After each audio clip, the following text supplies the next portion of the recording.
첫째는 거기 위에 다이스 믹담시의 인도자를 따라 요낫 엘렘 요긴에 맞춘 노래, 다윗이 가드에서 블레셋인에게 잡힌 때, 이것도 믹담도 교훈시가 되지요. 그리고 이제 다윗이 가드에서 블레셋인에게 잡힌 때라고 쓰여 있습니다.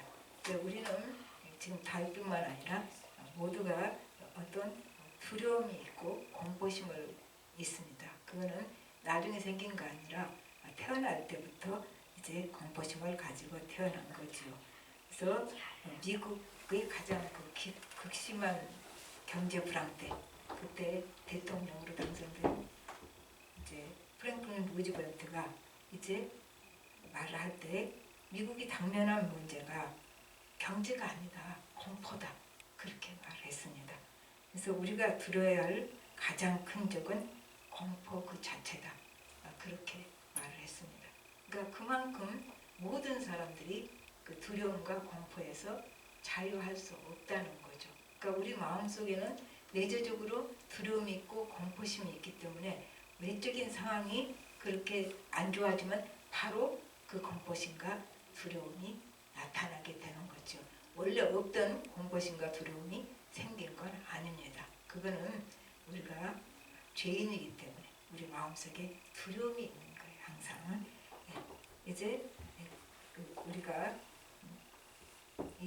내 앞으로 삶에 대한, 또 우리가 자녀를 키운 사람은 이 자녀의 삶에 대해서 항상 두려움과 공포가 있습니다.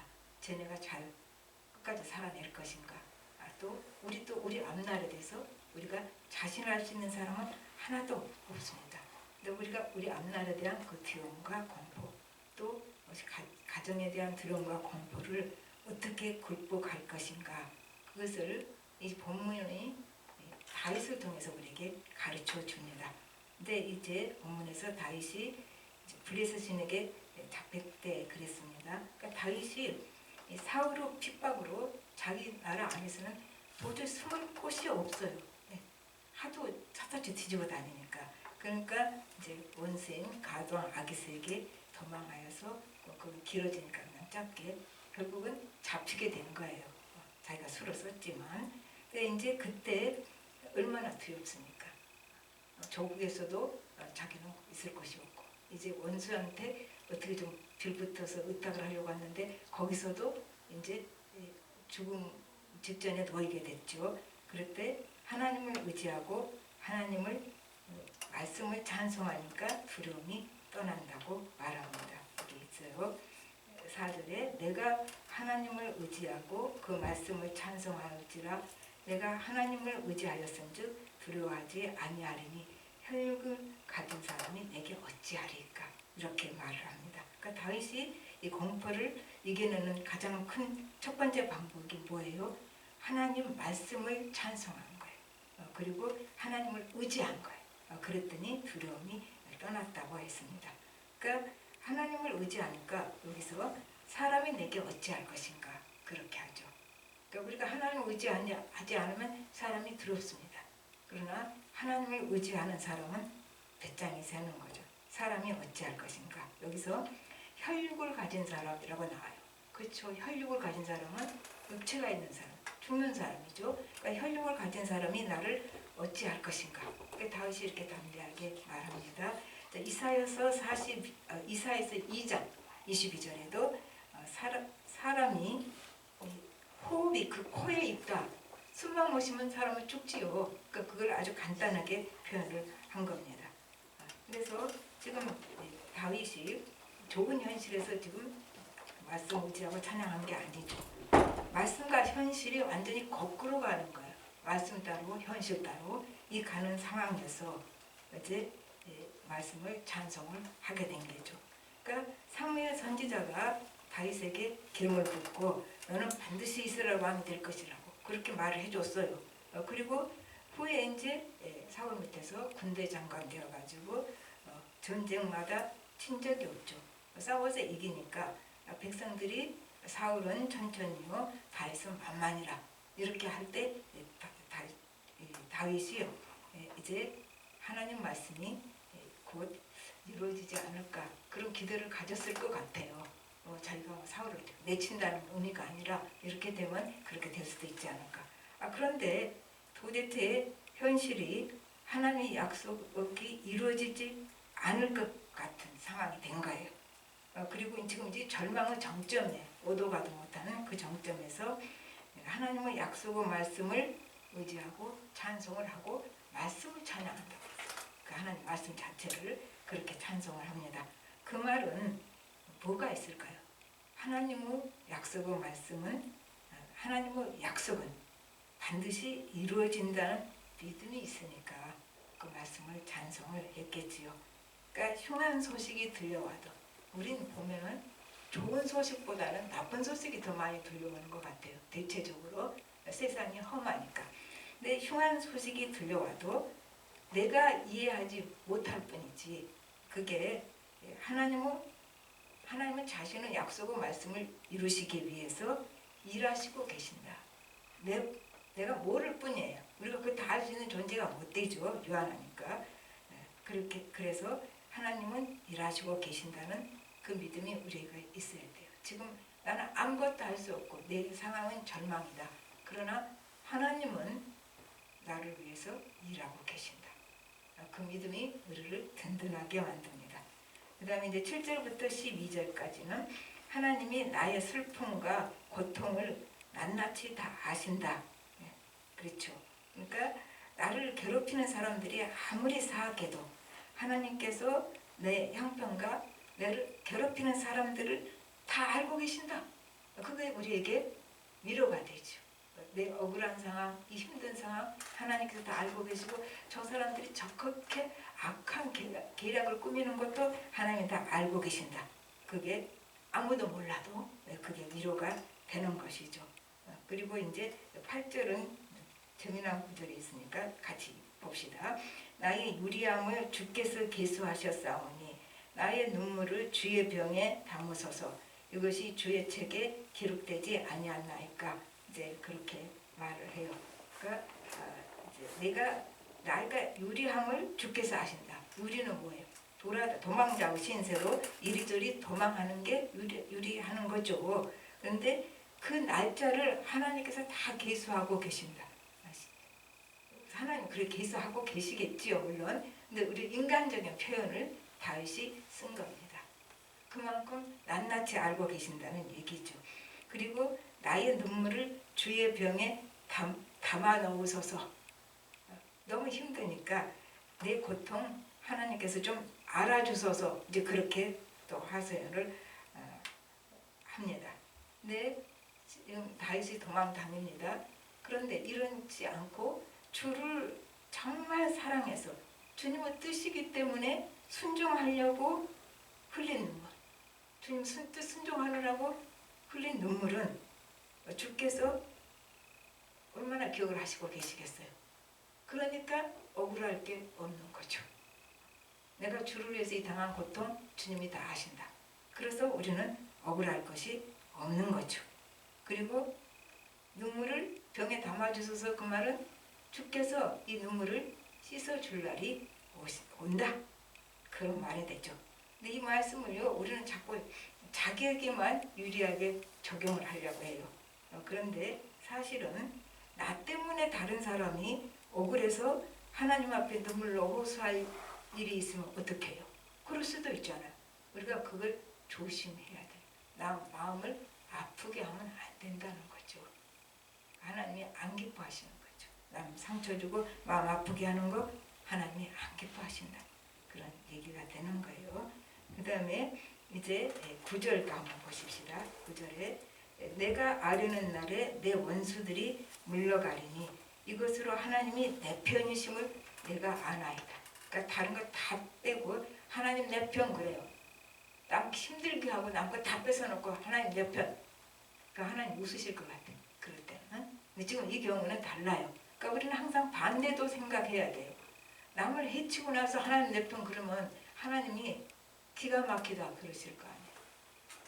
하나님은 고통당하는 자의 고통을 굉장히 아파하시는 거예요. 그러니까 내가 고통당하게 하는 자가 되면 안 되는 거죠. 복을 못 받아요. 하나님이 안 기뻐하시니까. 그래서 하나님 내 편이라는 소리 우리 쉽게 못하는 거예요. 사실 우리 편이죠, 하나님께서는. 안 그랬으면 우리가 살아남겠습니까? 근데 그 말이 사실은 남을 힘들게 했을 때 하나님 내 편, 그 말은 말이 안 된다는 것도 우리가 생각을 해야 되는 거죠. 그래서 이제 여기 구절에서 보니까 내가 의지하고 기도할 때 원수가 물러가고 하나님이 나를 도우신다는 것을 알지요. 그래서 하나님이 내 편이라고 한 거예요. 원수가, 근데 내가 기도할 때 하나님을 의지했을 때 원수가 물러갔다. 그럼 우리는 원수가 물러간 것이 기쁘죠, 물론. 그러나 그보다 더 기쁜 게 있어요.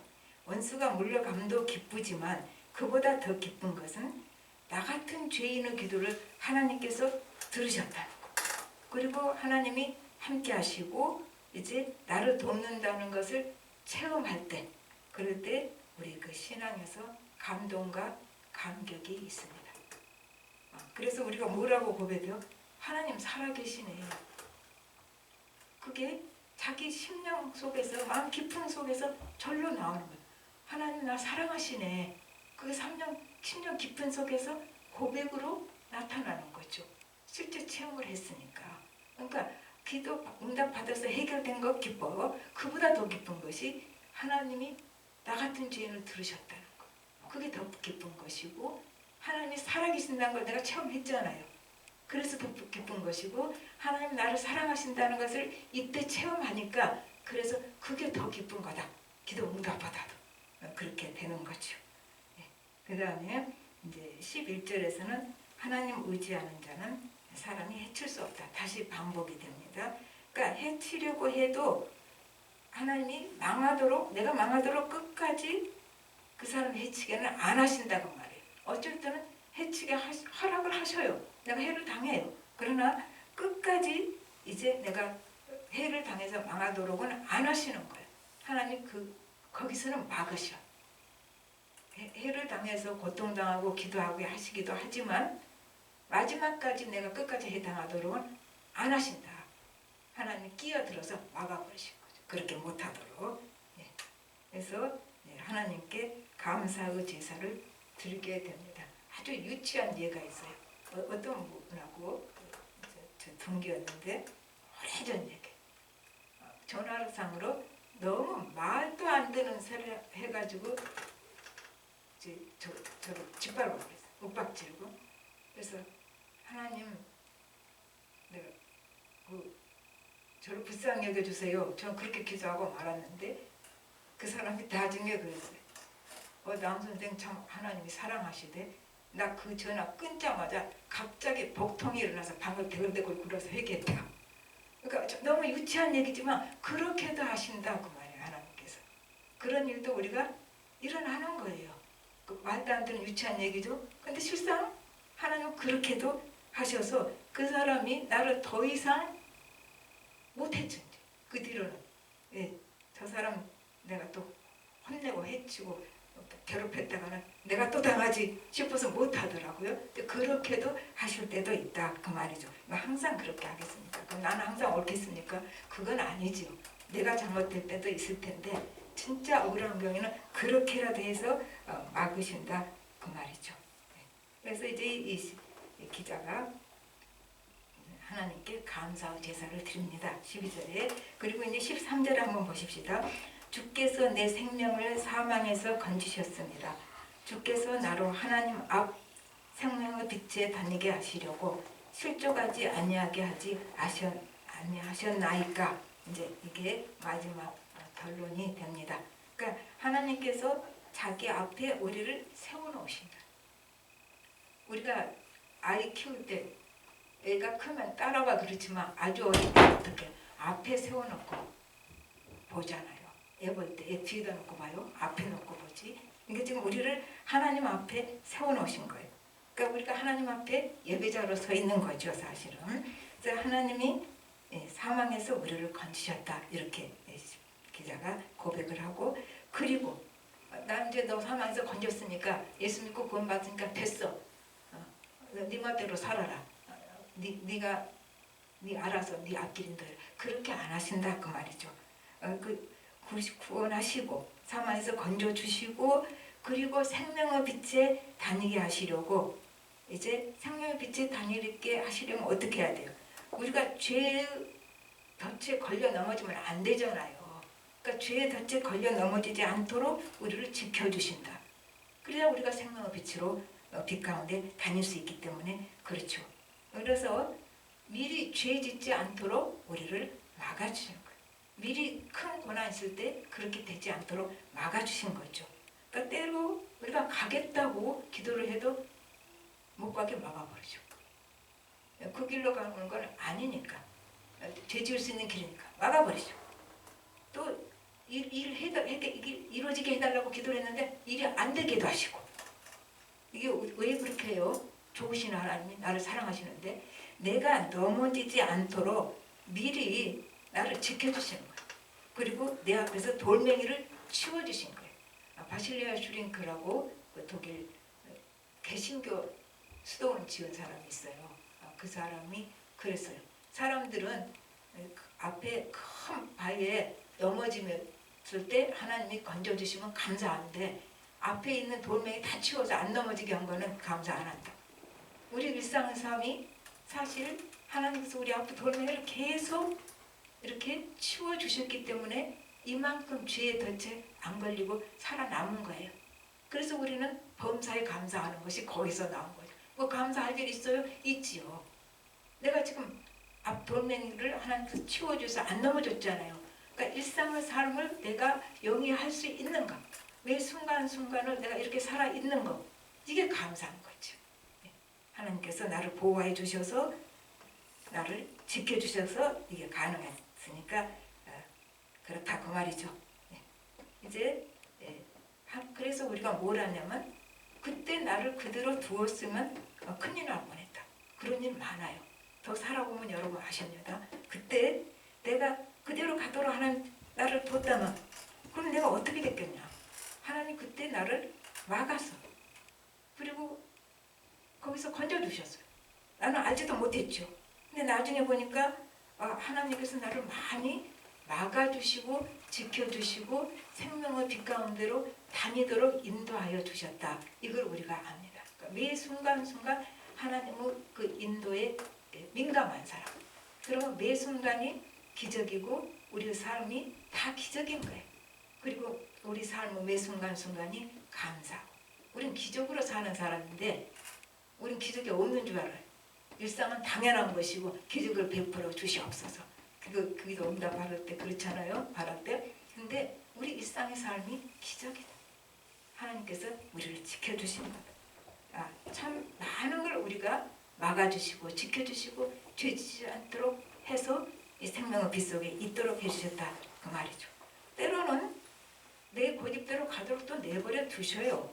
하나님 참 유머가 많으신 분이에요. 안 막으시고 내버려 둬요. 바로 요나를 보면은 느니에 가라고 하니까 다시스 가는 배 탔잖아요. 그래도 하나님이 요나 버렸으니까 버리지 않으셨어요. 그리고 이제 고기 뱃속에 들어가게 하시고 하나님이 만나주시고 다시 회복시켜서 자기 사명 감당하게 하셨어요.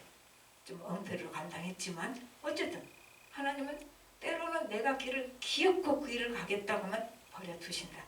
그게 좋은 일 아니에요. 미리 좋은 말로 할 때 알아들어야 돼. 그래가지고 생고생하고 다시 돌아오게 되잖아요.